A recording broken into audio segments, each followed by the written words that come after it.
अशोक जी को बहुत बहुत बधाई। इतनी खूबसूरत किताब लेके आए और किस मुश्किल से लाए होंगे ये मुझ जैसा इंसान ही जानता है। उसी बारे में एक और चीज़ कहूँगी, आप लोग सब सोचते होंगे कि वाजपेयी जी को आप बहुत अच्छे से पहचानते हैं, जानते हैं। एक उनका ये भी आप देख लीजिए अलग शख्सियत की पहचान। उन्होंने मेरा नाम इस किताब में लिखा, मुझे बताया तक नहीं। आज जब आई हूँ किताब खोली है तो अपना नाम उसमें पाया है। कौन सा ऐसा इंसान है जो दूसरे का नाम लिख के उसे बताएगा भी नहीं।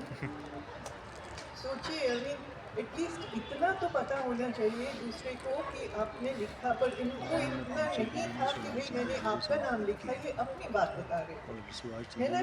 बहुत ही अलग शख्सियत है जो जहाँ भी जाते हैं, जो देखते हैं शायरी में लिख देते हैं, उस शायरी को आप सुनते हैं तो लगता है आपके मन की बात कही जा रही है। तभी मैं हर दफ़ा इनसे कहती थी कि प्लीज़ अपने कुछ कविताओं के पन्ने दीजिए, हम इकट्ठे करेंगे। ममता जी से कहा चोरी करके दे दीजिए। लेकिन जिसके नसीब में होता है तो अशोक जी के नसीब में था। मैंने कंग्रेचुलेशन, आई थिंक आपने बहुत बड़ा काम किया, पर ये बहुत कम शायरी है जो, और इनके पास खजाना है और हर तरह का, गज़ल ही नहीं, दोहे में माहिर हैं, 34 तरह की शायरी में, कविताओं में माहिर हैं, वो सब हमें चाहिए।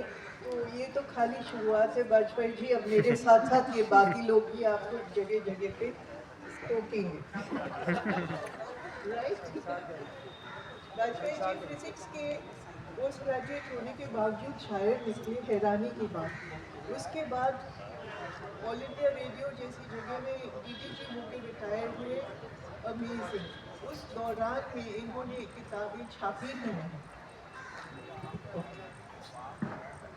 लेकिन इनको जिसने भी सुना, जिस प्रोग्राम में सुना, वो इनके साथ दिल से जुड़ गया। हमने बहुत सारे इनके प्रोग्राम्स करे भी, सुने भी, देखे भी। उस सब के बावजूद जब भी मिले नई चीज़ लेके आए। उन नई चीज़ों में एक बहुत पुरानी चीज़ है जिसका जिक्र मैं आज करना चाहती हूँ। इनकी एक गज़ल थी जो सारिका में प्रकाशित हुई थी।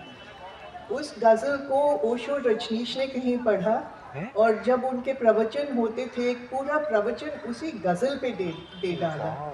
उस गज़ल के 2 ही शेर मुझे अभी याद हैं। बहुत बड़ी बात है। अपने ही हाथों में पतवार संभाली जाए, तब तो मुमकिन है ये नाव बचा ली जाए। और जिस शेर पे प्रवचन शुरू हुआ था वो है, पूरे गुलशन का चलन चाहे बदल जाए मगर बदचलन होने से खुशबू को बचा लिया जाए। तब की लिखी बात आज तक बिल्कुल सच है। आज भी वही बात है कि आप अपनी पतवार अपने हाथ में संभालेंगे तभी मुमकिन है शायद नाव बचा ली जाए।